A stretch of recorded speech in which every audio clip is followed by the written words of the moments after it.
Today I'm going to show you how to use black fabric tape, gaffer tape, construction tape, to compile a frame or a binding for little booklets. These are some ones my grandchildren have been making with me, and they've added 6 pages. One is for picture my life card size, and the other is 5 by 5. The example I'll be, I got that one upside down. The example I'll be working with is a 5 by 5 size. This is an easy way to prepare a book for binding. And you take the gaffer tape and you put about half of it on one side of mat board, and then you just fold it over and press it. This is my binding, or my spine I mean. And then on these, on the top part, when you turn it over for the front, I clipped off the edge so it would look like a miter. Only 1/8 of an inch is going to show. Once you have a binding and your pages, I only do 3 sides of this and the short sides of the spine, and this is how you would lay them out. But you're going to start with the spine, and you're going to tear a piece of tape that is about at least 1 inch overhang. My album is 5 inches, so I'd need at least 7 inches.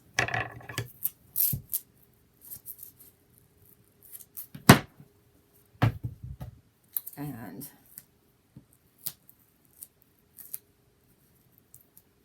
it's very a little tacky here. And I'm going to put my spine about halfway into the tape and rub it. Lay my page over, let's see.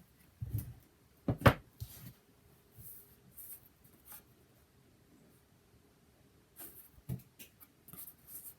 going to lay my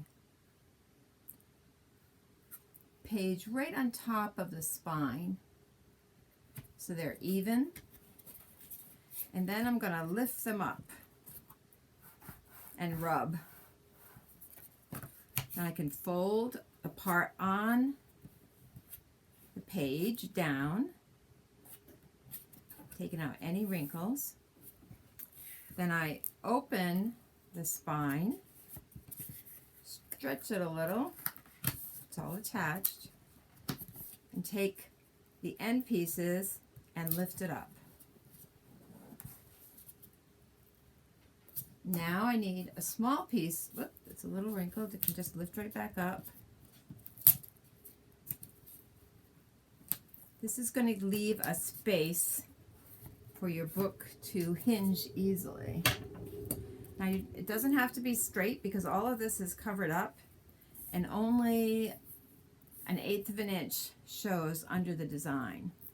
Now I haven't designed my cover yet, but I have made my pages, or at least started making them, so I'm going to show it to you. Now I don't want any of the white to show, so I'm just putting a little piece on between and rubbing it, or what do they call it, burnishing it, to get it flat.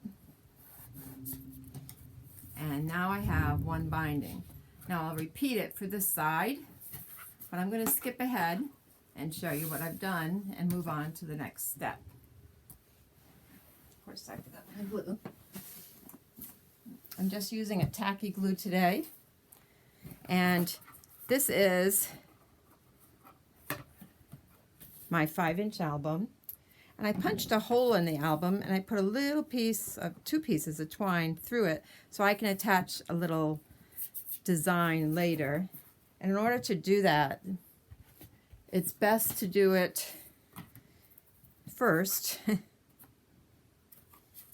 And you can just use a crocodile or something like that and punch a hole in the middle of your binding so that you can put thread through, and I put glue on it and I put a little piece of tape over it. Okay, now I have just a piece of cardstock that will go over my inside back spine, and I do not cover it all with tape. I just make a frame around the edge because you want some flexibility. I don't have any pokey thing here, so let's see if I can do this.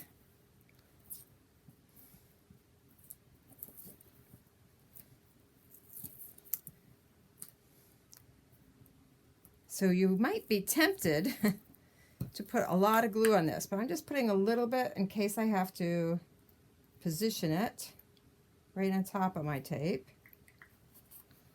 And I'm centering it in my spine between my score lines. Well, not my score lines, my seams. And one reason I'm doing this is to really secure this bubble part, which is where I have my knot. I don't want that to interfere with my pages. Now I'm just going to take some liquid glue. Now we've gone over this before on how to make the attachment pieces. I put a 1/4 inch between 1/2 inch spikes or mountains. I scored them and I put glue in the mountains to make 6 pieces of paper that will connect my signatures, and I'm just adhering them. Now if you want to be super sure it's going to stay well,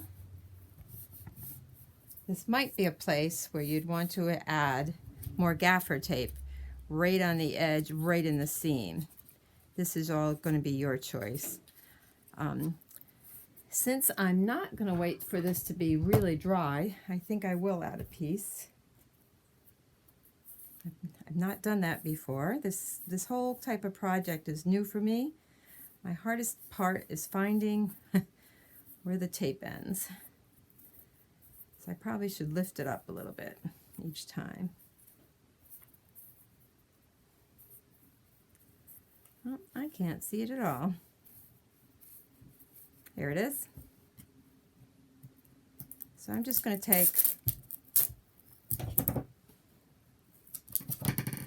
a small piece of tape and put it over where these are attached. Put it in the other direction and do that again.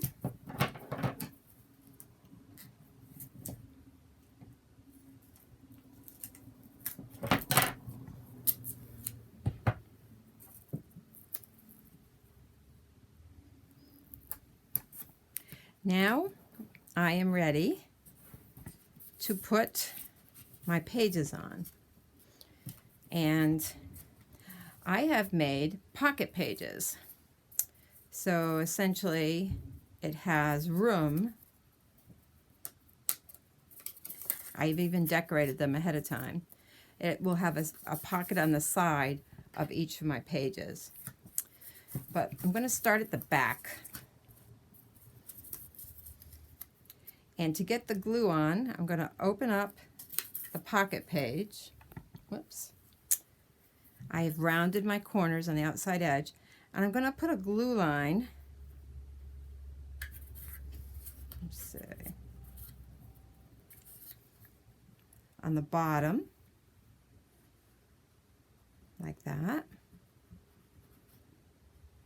And then I'm going to gently close it and then reopen it.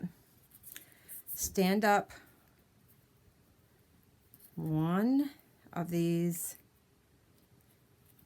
spine hooks and I'm going to slide the pocket right on top and go up about 1/8 of an inch from the bottom and just rub that both directions. Wipe off any extra glue. Now the next one is going to be done the same way. These are all pockets, because that will give me extra space to add some photos. So I squeeze it together and then open it again. So there's glue on both sides of the cardstock. Lift one of these, place it over, and line it up before I press down. Line it up even with the next one and rub it down. You can see there's some extra glue.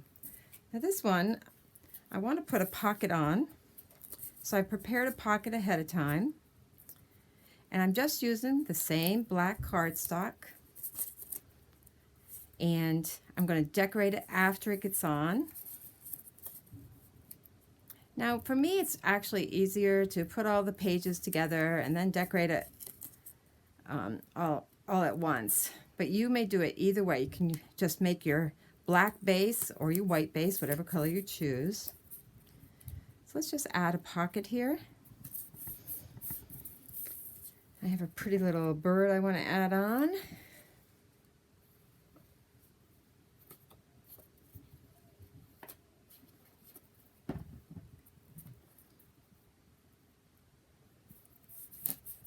And you can put tags or whatever you want into your pockets.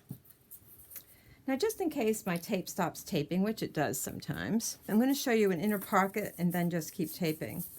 So I have 6 pockets I've made, 6 page inserts. And after the pocket is attached, you can put a little insert in here. And I put tabs on it. And I might have to make these a little shorter, we'll see. Again, this is my first time doing this, and I will probably make the page just a little bit shorter. Okay, so I'm going to keep continuing. Opening up sort of a tube on the bottom, putting a thin layer of glue. And I think that took more room than I thought. That's why I might have to make my inserts a little smaller. Just push it down gently to get the glue on both sides. Open it up and slide the page on. Line it up, and you don't want it to go all the way back to the score because you want it to be very flexible. And just burnish it down. Whoops, pulled too hard. Try that one again. Burnish it down. Make sure the lines are even. Lift up your next spine piece. Now, what's fun about these little books is it will hold a lot of photos, because you can have 2 photos inside the pocket and you can have photos on the outside of the pocket. So it makes for a lot of room for photos.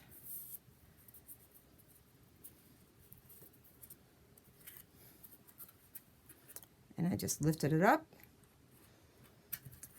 the tab up, evened it out, and rubbed it down. So you can see that this is a fairly easy book to make, but you will want to let it dry well. And let's go ahead. I'm not going to put the pockets in because I want to make sure it doesn't stick to the glue. Here I have prepared the next one, which will be a flip one, and I'm going to put a magnet on here afterwards. And I have not decorated the outside, I've only decorated the inside. But I put it on the same exact way. A little bit of glue inside. Push it down together. Open back up the pocket. Lift the flap and slide her on. then I'm garnishing it. Now I did use a white core cardstock, and you can see a little bit of white here, so I will probably add some Distress ink there, or Distress Oxide I think is what I have with me. And this one, I'll put Distress Oxide there, and I'll put a magnet here and connect it, and then decorate it with something. Then my first page, I'm going to get the whole thing done. Amazing. There's only 6 signatures, but it will still hold a lot. So that's 12 sides minimum that you can add photos to, or decorations, or journaling, whatever you're into. Squeeze a little. And this will be my last page, which is my first page. This is the hardest one to line up because I have a little 1/8 of an inch trim in front for the second page, so that I have room to put a lot in the middle pocket. But there we go. Okay. And here is my little book, all ready for decorations on the front. I think I will put these pockets in. So we have 1 page, 2 page, 3 page, and I used a little tab punch to make these side tabs. And I am going to cut some off the bottom, so I don't want them to stick out quite as much. And even the flip one is going to have a side pocket page for more photos. And this will all be decorated. So I'll make a little video when I'm done decorating this and show you how I add some more of the digital bird paper and accents, and even a little decoration on the spine of the album.